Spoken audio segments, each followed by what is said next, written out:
বাংলা সংবাদে আপনাকে স্বাগতম জানাচ্ছি। আমি এইসার সামাদ খান। শুরুতেই সংবাদ শিরোনাম। পদত্যাগের হিড়িক চলছে নব্য প্রতিষ্ঠিত রাজনৈতিক দলটির মধ্যে। আপনারা জানেন, বাংলাদেশের বৈষম্য বিরোধী ছাত্র আন্দোলন কর্তৃক প্রতিষ্ঠিত নতুন যে রাজনৈতিক দল জাতীয় নাগরিক কমিটি থেকে জাতীয় নাগরিক পার্টি, এই জাতীয় নাগরিক পার্টির গত কয়েকদিন আগে অভিষেক অনুষ্ঠান অনুষ্ঠিত হলো, আত্মপ্রকাশ অনুষ্ঠিত হয়েছে। আত্মপ্রকাশের পর থেকেই আলোচনা সমালোচনায় জর্জরিত এই সংগঠনটি। স্বভাবতই বাংলাদেশে যে কোনো কার্যক্রম শুরু করলে সমালোচনা আলোচনা থাকবেই, সে ভালো কাজ করলেও থাকবে, মন্দ কাজ করলেও থাকবে। কিন্তু নতুন এই সংগঠনটির মনে হচ্ছে যেন সমালোচনার ভার পিছু হটছে না, তাদের গায়ের সাথে লেগেই যাচ্ছে। আর সেই সমালোচনাটি তৈরি হয়েছে এখন আবার তাদের এক সপ্তাহ ঘুরতে না ঘুরতেই তাদের দলের পক্ষ থেকে 3 জন সিনিয়র নেতা ইতিমধ্যেই পদত্যাগপত্র জমা দিয়ে তারা এই দল থেকে চলে গিয়েছেন। জাতীয় নাগরিক পার্টির যে অভিষেক অনুষ্ঠানটি আমরা দেখলাম, তাদের যে আত্মপ্রকাশ অনুষ্ঠানটি দেখলাম, সে আত্মপ্রকাশ অনুষ্ঠানে বাংলাদেশের বিভিন্ন প্রান্ত থেকে হাজারো ছাত্র জনতা এখানে অংশগ্রহণ করেছেন, বিভিন্ন রাজনৈতিক দলের প্রতিনিধিরা অংশগ্রহণ করেছেন। ছাত্রদের প্রতি স্বভাবতই বাংলাদেশের সাধারণ নাগরিকদের উচ্চমানের একটি আশা আকাঙ্ক্ষা রয়েছে যে ছাত্ররা বাংলাদেশের জুলাই বিপ্লবে যেভাবে আমাদেরকে সাহায্য করেছে, সহযোগিতা করেছে, দেশকে এগিয়ে নিতে যেভাবে তারা প্রচেষ্টা করেছে, সেই প্রচেষ্টা অব্যাহত রেখে আগামীর বাংলাদেশ গঠনেও তারা ভূমিকা পালন করবে। কিন্তু হঠাৎ করে কি এমন ঘটলো, কি এমন হচ্ছে দলটির মধ্যে, যে দলের মধ্যে পদত্যাগের হিড়িক বইছে? মাত্র 1 সপ্তাহ হলো না দলটি গঠন হয়েছে, তার মধ্যেই এটা নিয়ে আসলে এখন রাজনৈতিক অঙ্গনে আলোচনা যেমন হচ্ছে, সমালোচনা হচ্ছে। এই জায়গা থেকেই আজকে আমি আলোচনা করার জন্য আপনাদের সামনে উপস্থিত হয়েছি। আমার কাছে মনে হচ্ছে যেই সকল নেতাকর্মীরা এই দলের ভিতরে ঢুকেছেন এবং আবার বের হচ্ছেন, এরা প্রত্যেকেই কিন্তু বাংলাদেশের আগামীর স্বপ্ন বাস্তবায়নের কারিগর। বাংলাদেশের বৈষম্য বিরোধী আন্দোলন যখন শুরু হয়, সেই আন্দোলনের সময় যারা নেতৃত্ব দিয়েছেন, বিভিন্ন দলের সংগঠনের পিছন থেকে সামনে থেকে গোপনে প্রকাশ্যে যারাই অংশগ্রহণ করেছেন, সবাই কিন্তু দেশপ্রেমিক, সবাই চায় বাংলাদেশকে সুন্দরভাবে বিনির্মাণ করতে। বাংলাদেশের ছাত্র জনতার এই আন্দোলন, এই জুলাই অভ্যুত্থানের পর যে ছেলেটার উপর আমার সবচেয়ে বেশি প্রথম ভালো লাগা ছিল, এটা ছিল সার্জিস। অসাধারণ কথা, বাচনভঙ্গি, এমনকি মনে হচ্ছিল একটা ড্রিম যেটা পুরো বাংলাদেশ দেখছে, যে আগামী দিনে একটা বাংলাদেশ হবে, কথায় না বড় হয়ে কাজে বড় হবে, এমন একটা টিম আমরা চাইছি। ইভেন যাদের হাত ধরে অনেক কিছু পরিবর্তন হবে, কথায় না বড় হয়ে কাজে বড় হবে, রাইট? সেই ছোটবেলা থেকে পড়ে আসছি আমাদের দেশে হবে, সেই ছেলে কবে। আর যখন সার্জিসদের দেখছে জনতার এক অংশ, ইয়েস এই সেই ছেলে। কিন্তু যত দিন যাচ্ছে এখানে মনে হচ্ছে এই ছেলে কি সেই ছেলে, নাকি ঋতুর সাথে রং পরিবর্তিত হয়। আমি বিএনপি করা বা ছাত্রদল করা একটা ছেলেকে যতটা অনার করতে পারছি, এখন সার্জিসে পারছি না। স্রোতের সাথে আওয়ামী লীগের সাথে আওয়ামী লীগ, বঙ্গবন্ধুর জন্য মুখ দিয়া ফেনা, আবার স্রোতের বিপরীতে আইসা পুরা গোষ্ঠী উদ্ধার করা, শেখ হাসিনার ফাঁসি নিশ্চিত করা, নির্বাচন হবে না, কেউ যদি মুখে আনে। শুনছিলেন সংবাদ শিরোনাম, এবার বিস্তারিত সংবাদ। পদত্যাগের হিড়িক চলছে নব্য প্রতিষ্ঠিত রাজনৈতিক দলটির মধ্যে। আপনারা জানেন, বাংলাদেশের বৈষম্য বিরোধী ছাত্র আন্দোলন কর্তৃক প্রতিষ্ঠিত নতুন যে রাজনৈতিক দল জাতীয় নাগরিক কমিটি থেকে জাতীয় নাগরিক পার্টি, এই জাতীয় নাগরিক পার্টির গত কয়েকদিন আগে অভিষেক অনুষ্ঠান অনুষ্ঠিত হলো, আত্মপ্রকাশ অনুষ্ঠিত হয়েছে। আত্মপ্রকাশের পর থেকেই আলোচনা সমালোচনায় জর্জরিত এই সংগঠনটি। স্বভাবতই বাংলাদেশে যে কোনো কার্যক্রম শুরু করলে সমালোচনা আলোচনা থাকবেই, সে ভালো কাজ করলেও থাকবে, মন্দ কাজ করলেও থাকবে। কিন্তু নতুন এই সংগঠনটির মনে হচ্ছে যেন সমালোচনার ভার পিছু হটছে না, তাদের গায়ের সাথে লেগেই যাচ্ছে। আর সেই সমালোচনাটি তৈরি হয়েছে এখন আবার তাদের 1 সপ্তাহ ঘুরতে না ঘুরতেই তাদের দলের পক্ষ থেকে 3 জন সিনিয়র নেতা ইতিমধ্যেই পদত্যাগপত্র জমা দিয়ে তারা এই দল থেকে চলে গিয়েছেন। জাতীয় নাগরিক পার্টির যে অভিষেক অনুষ্ঠানটি আমরা দেখলাম, তাদের যে আত্মপ্রকাশ অনুষ্ঠানটি দেখলাম, সে আত্মপ্রকাশ অনুষ্ঠানে বাংলাদেশের বিভিন্ন প্রান্ত থেকে হাজারো ছাত্র জনতা এখানে অংশগ্রহণ করেছেন, বিভিন্ন রাজনৈতিক দলের প্রতিনিধিরা অংশগ্রহণ করেছেন। ছাত্রদের প্রতি স্বভাবতই বাংলাদেশের সাধারণ নাগরিকদের উচ্চমানের একটি আশা আকাঙ্ক্ষা রয়েছে যে ছাত্ররা বাংলাদেশের জুলাই বিপ্লবে যেভাবে আমাদেরকে সাহায্য করেছে, সহযোগিতা করেছে, দেশকে এগিয়ে নিতে যেভাবে তারা প্রচেষ্টা করেছে, সেই প্রচেষ্টা অব্যাহত রেখে আগামীর বাংলাদেশ গঠনেও তারা ভূমিকা পালন করবে। কিন্তু হঠাৎ করে কি এমন ঘটলো, কি এমন হচ্ছে দলটির মধ্যে যে দলের মধ্যে পদত্যাগের হিড়িক বইছে? মাত্র এক সপ্তাহ হলো না দলটি গঠন হয়েছে, তার মধ্যেই এটা নিয়ে আসলে এখন রাজনৈতিক অঙ্গনে আলোচনা যেমন হচ্ছে, সমালোচনা হচ্ছে। এই জায়গা থেকেই আজকে আমি আলোচনা করার জন্য আপনাদের সামনে উপস্থিত হয়েছি। আমার কাছে মনে হচ্ছে যেই সকল নেতাকর্মীরা এই দলের ভিতরে ঢুকেছেন এবং আবার বের হচ্ছেন, এরা প্রত্যেকেই কিন্তু বাংলাদেশের আগামীর স্বপ্ন বাস্তবায়নের কারিগর। বাংলাদেশের বৈষম্য বিরোধী আন্দোলন যখন শুরু হয়, সেই আন্দোলনের সময় যারা নেতৃত্ব দিয়েছেন, বিভিন্ন দলের সংগঠনের পিছন থেকে সামনে থেকে গোপনে প্রকাশ্যে যারাই অংশগ্রহণ করেছেন, সবাই কিন্তু দেশপ্রেমিক, সবাই চায় বাংলাদেশকে সুন্দরভাবে বিনির্মাণ করতে। বাংলাদেশের ছাত্র জনতার এই আন্দোলনকে যখন তুঙ্গে উঠেছে, তখন এদেশের রাজনৈতিক সংগঠনগুলো তাদেরকে ব্যাকআপ দিয়েছে, পিছনে বাতাস দিয়েছে। এবং কেউ কেউ মনে করে বাংলাদেশের এই ছাত্রদের যে নেতৃত্বে গঠিত আন্দোলন, এবং আমিও মনে করি, কেউ কেউ না, আমিও মনে করি এদের মধ্যে সিংহভাগই হয়তো বাংলাদেশে যেই দলটিকে শেখ হাসিনা নিষিদ্ধ করেছিল, সেই বাংলাদেশ জামায়াতে ইসলাম, যাদেরকে সম্ভবত 1 তারিখ বা 2 তারিখে নিষিদ্ধ করেছে আর 5 তারিখে গিয়ে শেখ হাসিনার পতন হয়েছে, সেই সংগঠনের নেতাকর্মীরা এই আন্দোলনের সময় পিছন থেকে ব্যাকআপ দিয়েছে, কৌশলে নেতৃত্ব দিয়েছে ভিন্ন আঙ্গিকে, কিন্তু তারা সেটা সামনে প্রকাশ করেনি। এটা এখন আওয়ামী লীগও স্বীকার করে, ছাত্র জনতাও স্বীকার করে, বিভিন্ন সংস্থাও স্বীকার করে।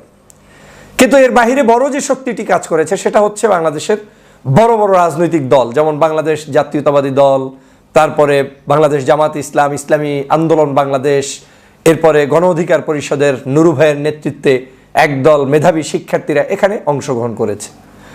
এক বাক্যে এই আন্দোলনটি ছিল সামষ্টিক।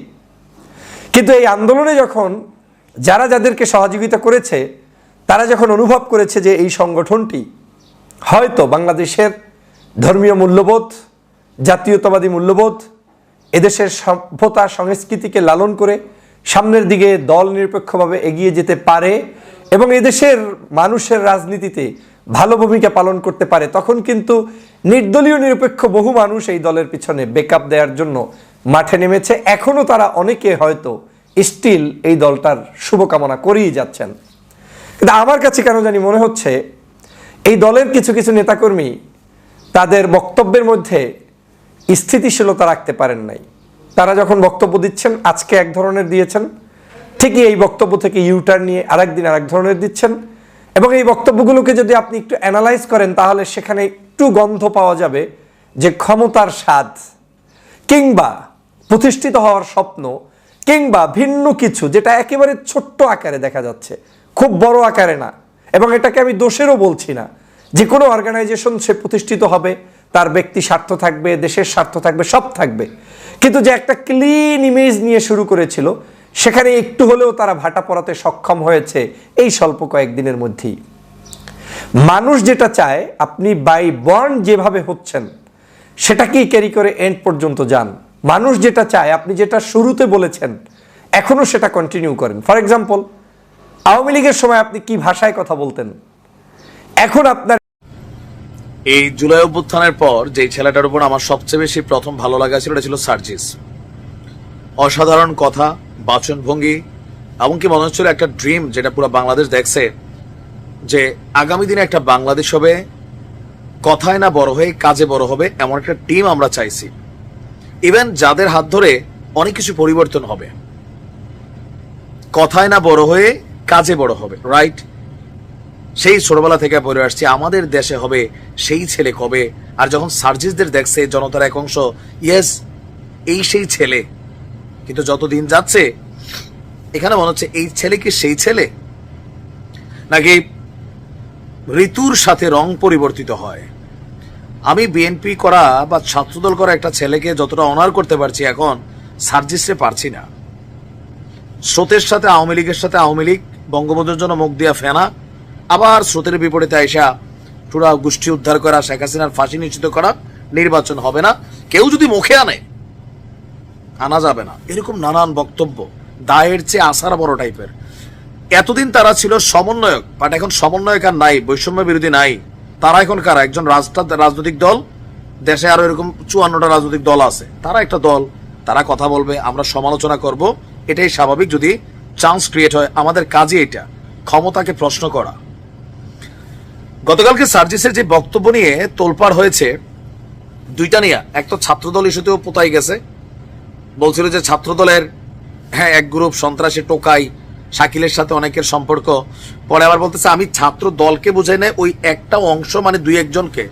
বাবা তুমি একজন বললো, আবারও বুঝাই, সিলেটে জনৈক বদরুল ছিল, সে খাদিজাকে ভালোবাসতো, কিন্তু খাদিজা তাকে মন দেয় নাই।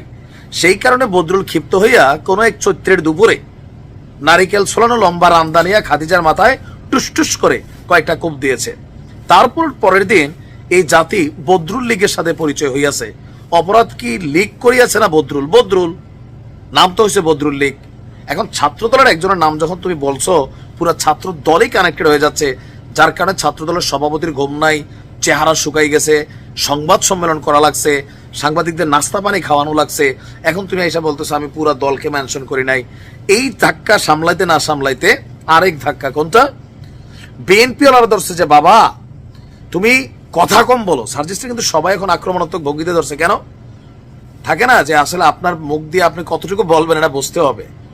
ইচড়ে পাকা টাইপের হয়ে গেছে বিষয়টা এখন, ইচড়ে পাকা।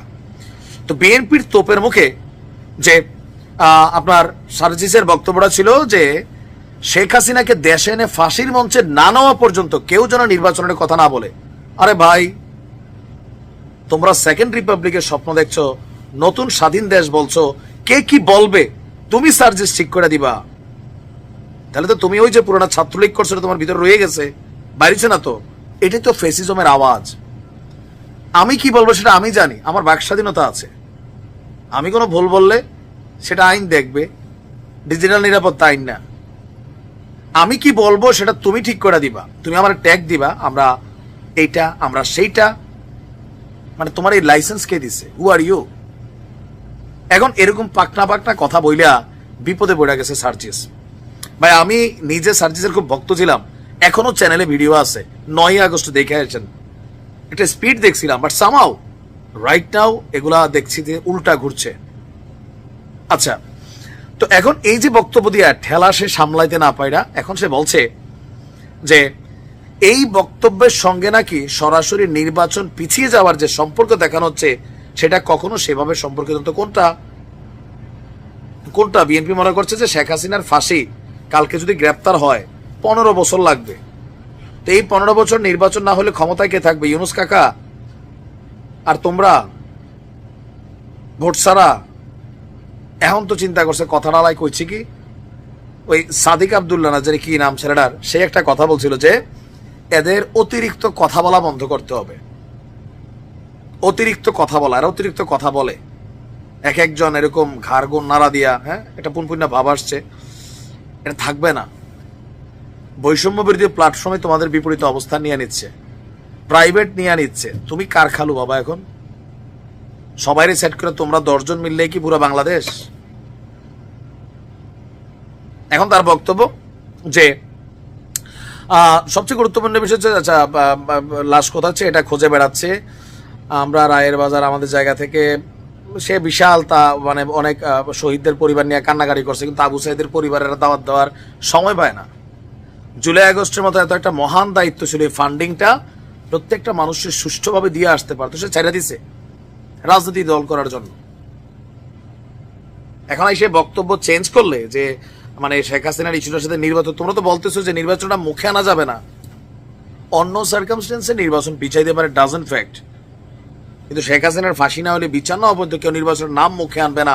যদি কেউ আনে, যারা নির্বাচন চায় না তারা এটা সেটা কি হোয়াট, এটা পরামর্শ ফ্রিতে হচ্ছে, যা বলবা ভেবে চিন্তে বলবা, নয়তো বিপদে পড়বা। শেখ হাসিনার একটা ওয়ার্ড শেখ হাসিনারে বাংলাদেশ ছাড়া পালাইতে বাধ্য করছে। কি ছিল প্রশ্নটা? ওটা কি মুক্তিযোদ্ধার নাতি নাতনিরা পাবে না, রাজাকারের নাতি নাতনিরা পাবে? জাস্ট একটা ওয়ার্ড, মিস ওয়ার্ড, শেখ হাসিনার এই সাম্রাজ্য ভাঙা চুরা তোমরা তস্তস করে দিতে পারছো। সো তুমিও বুঝো, ছাত্রলীগ করে আসছো, ব্লুটুথ বয় কিন্তু হ্যাভি মেধাবী, বাট থাকে না যে অতিরিক্ত মেধা মাঝে মাঝে বিপদ ডেকে আনে। যা বলবা ভেবেচিন্তে বলো। আমরা চাই বাংলাদেশের তারুণ্যরা লেট করুক। আমিও ভাই মুরব্বীদের বিপক্ষে। ওই যে এক জীবনে এমপি হয়েছে বাবা, একদম কবরের ঠ্যাং যাওয়ার এক পর্যন্ত এমপি, আইসিইউতে ঢুকা পর্যন্ত এমপি, তারপর এমপি কে তার পোলা, তার মাইয়া, মাইয়ার জামাই, গোষ্ঠী জ্ঞাতি। I don't like this. পরিবর্তন আমরা চাই, নতুনরা আসতে হবে, ইয়াং জেনারেশন